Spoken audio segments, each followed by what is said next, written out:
So here we want water, and we want to go through the whole chemical bonding description for water. First, we need to know that water is H2O. Okay, who's the central atom? One, we like symmetry, but two, we know that oxygen has 6 valence electrons because it's in group 16. And it has 2 spots for bonding, so we can do 2 bonds, or what I call 2 gaps. Hydrogen is in group 1. It's a non-metal, so it's still going to do covalent bonding here, not ionic. It's a non-metal. But since there's only 2 electrons max in the first energy level, even though he's group 1, he only has +1 charge, but 1 valence electron, and only 1 electron total. So he can't lose that and transfer it. Okay? So his +1 charge is kind of a misnomer there, because he's always going to be covalent. 1 gap, so 1 bond maximum. All right, so I'm now going to put oxygen in the center, since I've now figured out he's the central atom because he has the most gaps.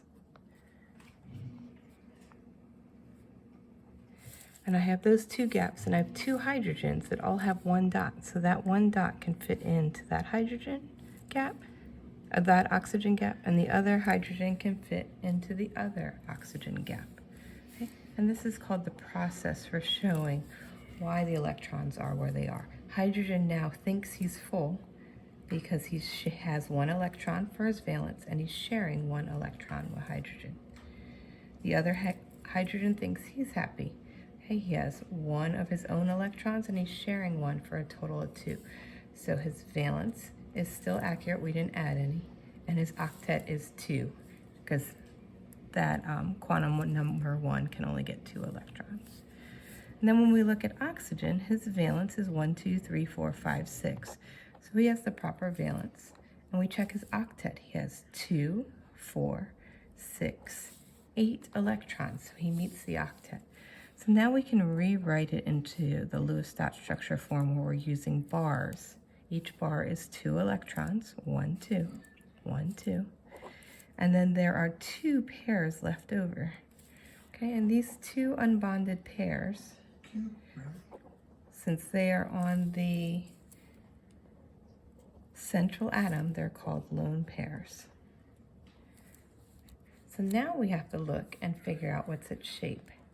He has an oxygen is single bonded to a hydrogen, and oxygen is single bonded to a hydrogen. So there are 2 single bonds here, not a double. So his code is 1 unbonded, or 1 bonded, 2 bonded pairs, and 2 lone pairs, or a 2-2. And when we look on the VSEPR chart, a 2-2 is bent 104.5 degrees. You copy that directly off of there. He has lone pairs, so we know he is polar. And that's why he can conduct electricity and dissolve other polar bonds or ionic bonds. And that's why he's called the universal solvent.